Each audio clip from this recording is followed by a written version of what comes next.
be a little tricky to see things. But right here in the corner we have a bone. And what makes that bone noteworthy is this hole here.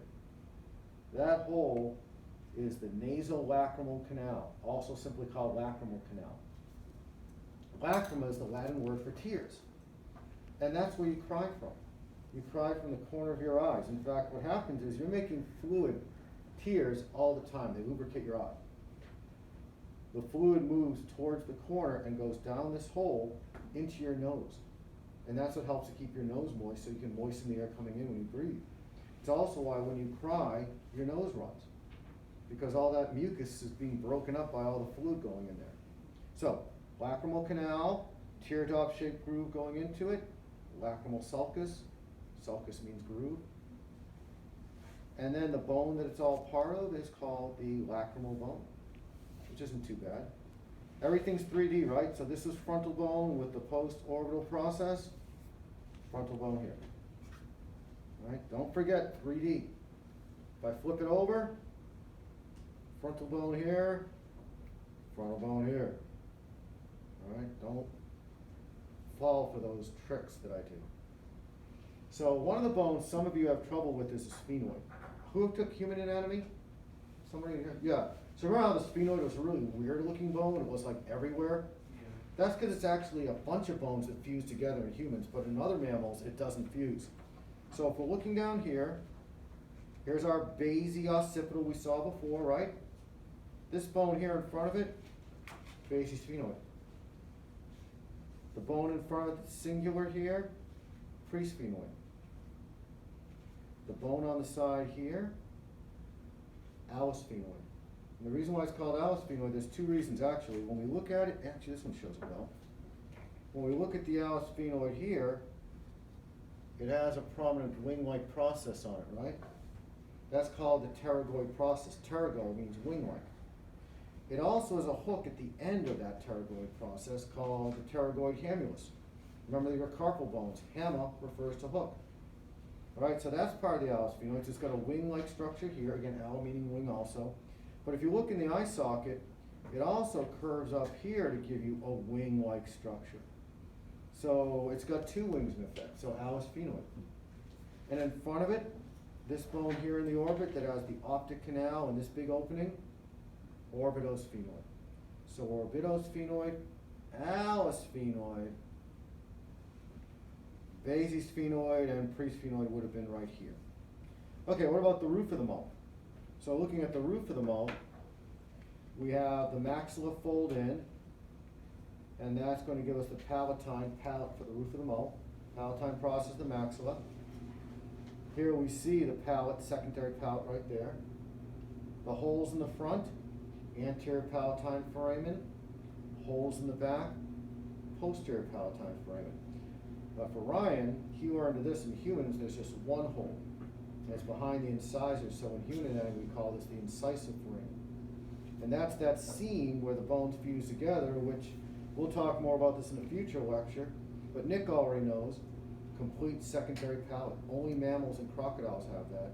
And this is a feature that evolved so we could drink milk without drowning. Never thought of that being a problem. Something a baby does could kill you. Evil babies. All right, so here we have a bunch of holes also we need to look at. The one back here is how the jugular vein leaves the skull. So that's the jugular frame. In the front over here is how the carotid artery brings blood into the skull, carotid frame.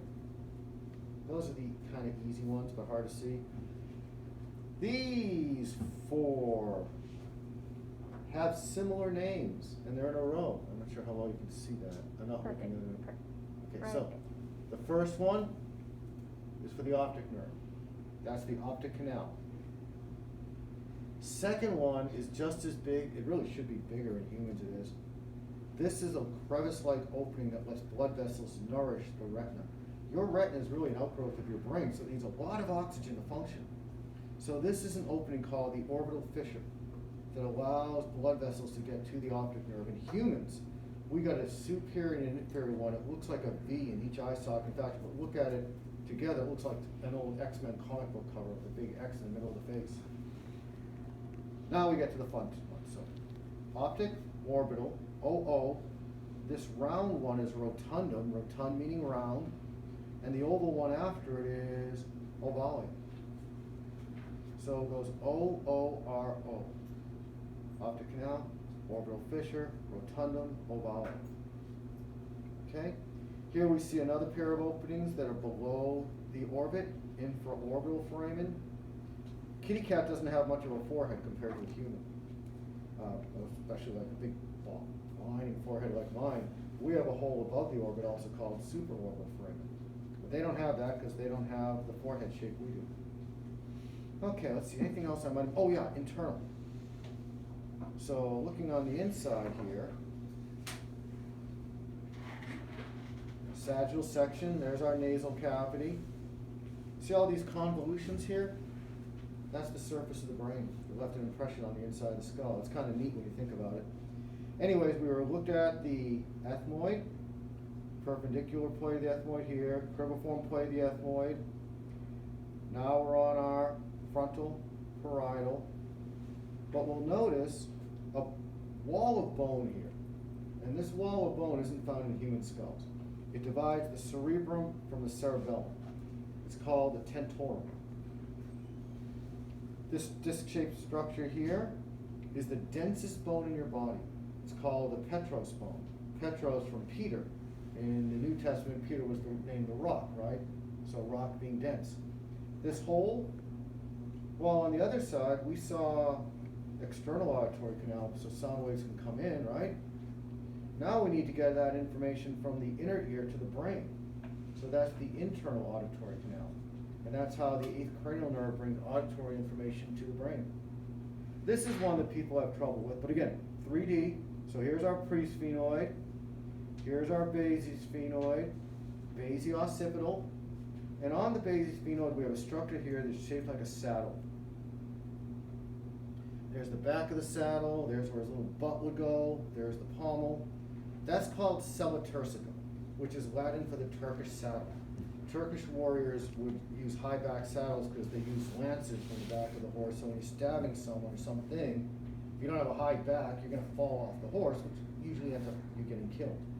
So a nice high back here. What sits in here is not a Turkish warrior. It's your pituitary gland, also called hypophysis. Now, with spring break coming up one day, this can be as bad as a Turkish warrior. But the pituitary sits here, so we call the depression it sits in hypophyseal fossa. So again, on the day of the exam, if I had a tag here, I could say, name this bone, basisphenoid. Name this depression, hypophyseal fossa. Name this saddle-shaped structure, sella turcica. And that's where on the first week I said on the day of the exam, an easy thing for us to do is change questions but not change tags. You can see how easy, we just put a tag here and ask any one of those 3 questions. And Alba, I hope that goes to answer your question earlier. Again, these questions will be descriptive. I'm not just going to stick a tag here and say name this. Because one of you is going to be a wussy and just say cat skull again and again and again. Alright, did I cover everything? I think I got it all. The hamulus? Pardon me? Hamulus? We did hamulus. Oh, you did? Yeah. What about the And sinuses? this little hole here I missed though. This You did hole the is going to be the hypoglossal canal. It's how the hypoglossal nerve goes to your tongue. And later on we'll talk about stupid little fun facts, but yours is very large so you can control your tongue for talking. Chimps have one much smaller than yours. And so you look at fossil hominids and you look, how big is that hole? Could they talk? Alright, that's enough to bore you with today.